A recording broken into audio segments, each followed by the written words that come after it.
Right now, in the studio with me is our royal correspondent, Cameron Walker. A couple of different things to go at here. Firstly, is it true that we made you sit through 5 hours of this documentary? Yes, but you can watch it 1.5 times the speed on Netflix, so it wasn't exactly 5 hours, but yes, I have now watched all of it. OK, and everything's all right, Everything's all right. I survived. Good. Yeah, very well-made documentary. Do you remember that time we sent you to a cinema to watch the other Netflix documentary? Yeah, Overjoys. Yes, that was last year, actually, and funny you mentioned that. It's a big contrast because, of course, last year it was a 6-part documentary documenting Harry and Meghan's a departure as working members of the royal family, criticised lots of big allegations against members of his own family.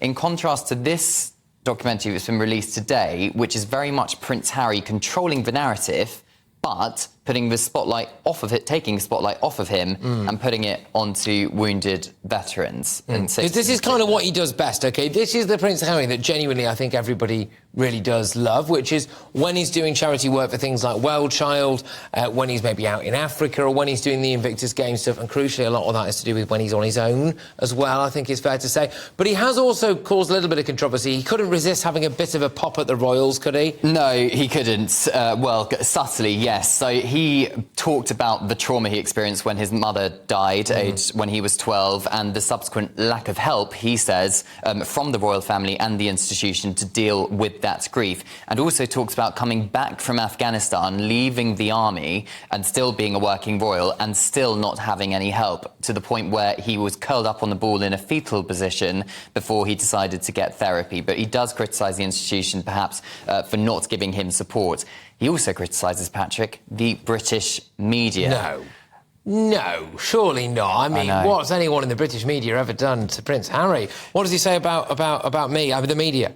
So he talks about having to be pulled out of Afghanistan in 2008 because an Australian publication broke the embargo. There was a big secret, known secret in the media, that we're not going to tell everybody that Prince Harry's on the front line for obvious safety reasons, but he has to be pulled out early because an Australian publication broke that embargo. However, he then goes on to criticise the media for, instead of focusing on the wounded veterans, which were flying back with him to the UK, they focused on him having to be, as a prince, having to be pulled out of Afghanistan. And he says that's what inspired the Invictus Games, actually, for him, trying to rehabilitate these veterans to give them a purpose in life again.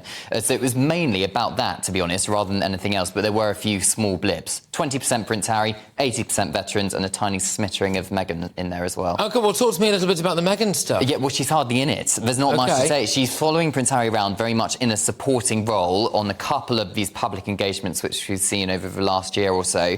Anything she says is very much, off the cuff, off the, what am I trying to say, fly on the wall remarks. And she does not take part in a sit-down interview whatsoever. Harry takes part in a couple during this 5-part documentary. But yeah, it's strange. It very much was Harry's documentary. He exec-produced it. It is his baby, as it were, in terms of a documentary. It was his stuff.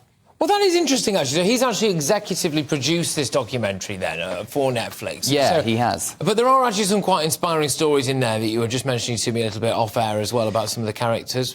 Yeah, so it focuses on 6 competitors from all around the world. This documentary was filmed over the course of around a year. It started before the invasion of Ukraine by Russia. And it follows a Ukrainian army medic who, before the invasion, was going to take part in the games, and actually, unfortunately, during the course of the filming is captured by Russia and is now being used by Russia in propaganda videos.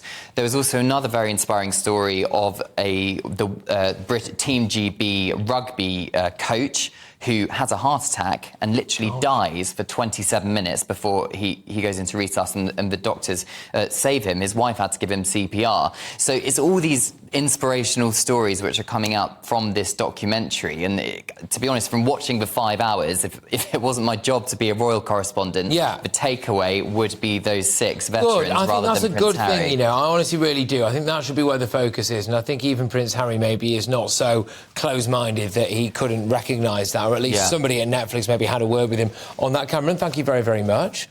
Great to have you on the show as ever. Cameron Walker there